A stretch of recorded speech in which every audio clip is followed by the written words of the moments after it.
So hello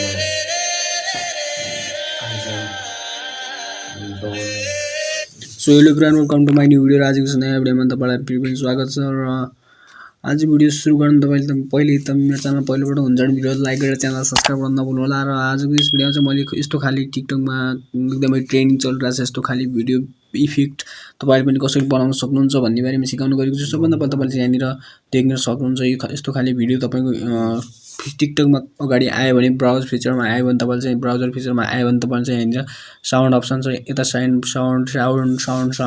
अप्सनमा click गर्नु होला। त्यसपछि तपाईँले यहाँनिर देख्न सक्नुहुन्छ थुप्रै भिडियोहरू चाहिँ यहाँनिर जुनसुकै भिडियोमा क्लिक गर्दा नि हुन्छ। तर तपाईँले यहाँनिर सबभन्दा पहिले चाहिँ एड टु फेभरेटमा लिनुपर्ने हुन्छ। एड टु फेभरेट गएपछि तपाईँले ब्याक जानुपर्ने हुन्छ र यहाँनिर क्लिक यसलाई चाहिँ रोक्नुपर्ने हुन्छ, यसलाई रोक्नुपर्ने हुन्छ। यहाँनिर त्यसपछि क्यापकट ट्राई दिस टेम्प्लेट्स भनेको छ, यसमा क्लिक गर्नु होला। यसलाई क्लिक गर्नुभन्दा पनि अगाडि तपाईँले यदि क्यापकट छैन भने प्ले स्टोरमा गएर तपाईँले क्यापकट इन्स्टल गर्नु होला।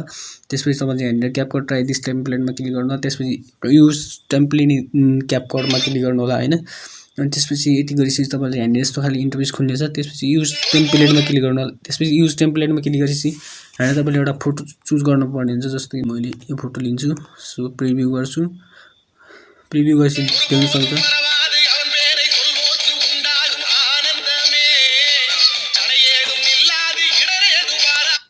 सो फाइनली यस्तो खाली साउन्ड छ, तपाईँले चाहिँ एक्सपोर्ट गर्न सक्नुहुन्छ। त्यसपछि एक्सपोर्ट गरिसकेपछि एक्सपोर्ट विथआउट वाटरमार्कमा क्लिक गर्नु होला हैन। अनि त्यसपछि सिधा तपाईँको अटोमेटिकली स्विच टु टिकटक भनेको छ। त्यसपछि यहाँनिर चाहिँ एक्सपोर्टिङ भइरहेछ अनि तपाईँ चाहिँ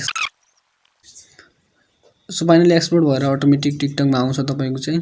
यहाँनिर तपाईँले टिकटकमा सेटिङहरू गर्नुपर्ने हुन्छ। जस्तो कि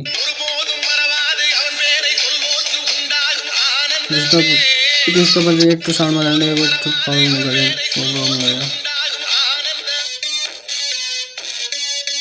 एकचोटि फेरि साउन्डमा जाउँ। फेभरेट साउन्डमा गएर तपाईँले चाहिँ यहाँनिर सो देख्न सक्नुहुन्छ।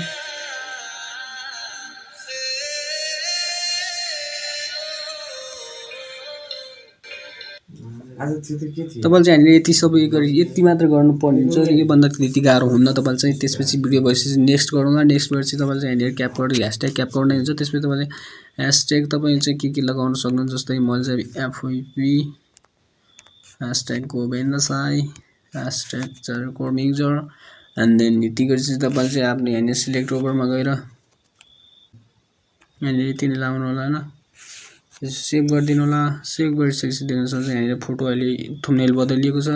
त्यसपछि तपाईँ चाहिँ फोटो तपाईँ त्यसपछि भिडियो पोस्ट गरिदिन सक्नुहुन्छ है त। सो गाइज आजको भिडियो तपाईँलाई कस्तो लाग्यो? यदि भिडियो मनपर्छ भने भिडियोलाई लाइक गरेर च्यानललाई सब्स्क्राइब गर्न नभुल्नु होला। So see you next video. Let's by.